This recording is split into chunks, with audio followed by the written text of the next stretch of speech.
In late May 2016, I asked my crush Kate of 3 years out on a coffee date. 3 dates later, we made things official. For the next 7 months, our relationship felt too good to be true. We clicked on so many interests, so we hardly ever disagreed on anything. We were very open with each other, which led to an incredible sex life. We both had good jobs, so we had money to spoil one another, and our families were both enthusiastic about our relationship. In January 2017, I was accepted into my country's Armed Forces Reserve program as a combat engineer. I underwent basic training from February to late April, and was up until then the hardest thing I had ever done. There were several times I thought I wouldn't graduate, and the only thing that kept me going was Kate's words of encouragement over texts and calls. She was there when I received my BTC certificate, and never let me forget how proud she was of me. As part of my job in the reserves, I would have to go away in the summer for advanced training, between early June to late August. Kate fully supported me going 400 kilometers away to the training center and spending almost our entire summer break on work to further my military career. The summer was brutal on me. I was a social outcast from every clique that formed on our course, and was the butt of several jokes. My self-esteem plummeted through the floor, but Kate's belief in me was what made me prevail. I passed as 5th best on course, and I owed it all to her. The decline. Things between us started to sour after returning home. According to her, I wasn't as spontaneous and outgoing as before I went away. I was dismissive, took small jabs and jokes as personal insults, and would rather stay in, watch movies, and have sex instead of going out.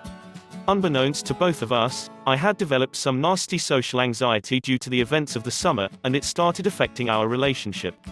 Nearing our 2-year anniversary in 2018, we got into a heated argument over a small misunderstanding, and subsequently broke up. I was incredibly distraught, before she texted me 3 days later and said she wanted to try and fix things. I didn't see her for 3 weeks, but we kept in touch every day, slowly mending things. When we officially got back together, nothing felt the same.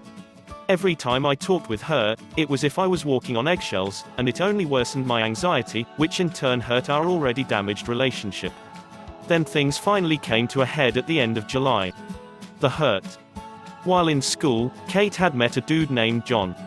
She saw in John what she used to see in me, and they quickly became very close friends. He consoled her through our breakup and every little time I messed up afterwards. For the record, I knew of John, but never thought Kate would ever do anything with him. One night after work, we had planned for me to stay the night at Kate's place. I arrived to see the two of them chilling on the living room couch. Kate said that John had dropped by for a spontaneous visit, and he was just leaving.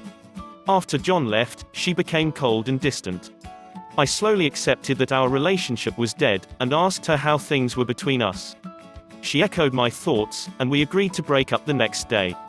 She said I could stay the night one last time, seeing how it was late and she was still worryful of me. From there on until she fell asleep, Kate became uncharacteristically glued to and protective of her phone.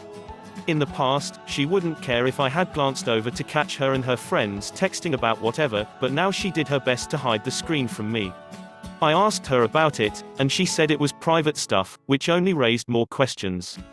After she fell asleep, curiosity got the better of me. I unlocked her phone, I knew her passcode, and found hundreds of messages between her and John. Messages about how she was now single, how exciting it was that they could now be a couple in public, and laughing at me about every little thing I did. I quietly sobbed as I read through each hurtful text. My crying wasn't as quiet as I thought. Kate stirred, and once she realized what I was doing, she threw a fit.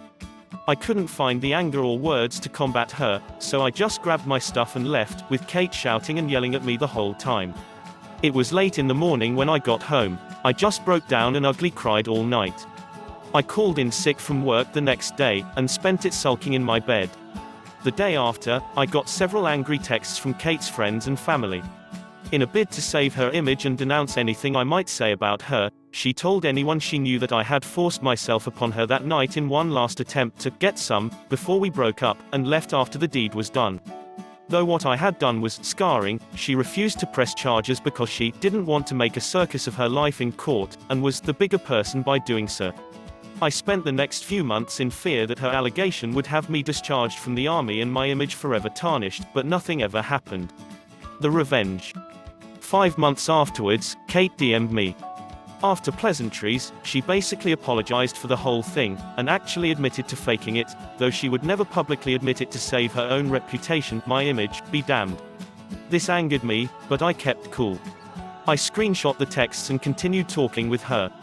Over the next 3 months, she entered into a cycle of events as follows. Complain about a current life situation, usually about John screwing up in their relationship in one way or another, and asking for advice. Lamenting our relationship, how I never screwed up like John did, how she wished we could go back to the way things were, blah blah blah. Ignoring me because John finally pulled his head out of his ass, did some huge romantic gesture, and saved their relationship. Going on a smear campaign on social media about our relationship, employing her friends for help, knowing in full that I would see it all, and trying to bait me into an argument. It would work. She would try to turn the argument around and paint me as the bad guy, and then block me for about a month before repeating the cycle. This happened 3 times like clockwork, and always left me burnt out and broken, but a part of me wanted it to happen. Each time it did, I took screenshots of every damning thing she said. I had a full SD card of everything I compiled before I finally decided it was time. Making several picture copies of the worst text messages I caught, I bought several manila envelopes and mailed them to everyone I thought would matter to Kate, her parents, grandparents, extended family she was super close with, best friends, work boss, co-workers, teachers, whoever I could find a mailing address for. I made sure that anyone getting the envelope would know that the texts were between me and Kate, and sent them off. Within 3 weeks, I got results. Some of the people who messaged me to shame and insult me before now apologized for their words.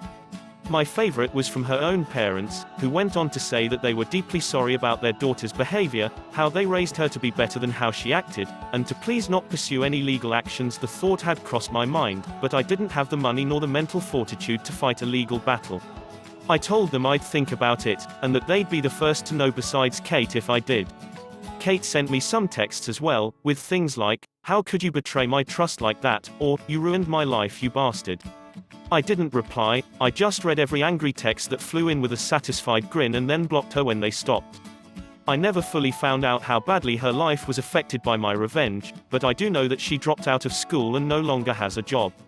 I hope John was worth it. TLDR, girlfriend cheated on me and falsely accused me of rape to cover it up. I endure her shit for a year, gathering evidence against her via text messages, and socially nuked her life. Edit. Thank you all so much for the kind words of support. A lot of people have been worrying about my mental state, so I thought I'd relieve those worries. I've been seeing a therapist for 3 months now, and have made significant progress. I can't begin to explain how much I owe her for helping me regain some semblance of normalcy in my life.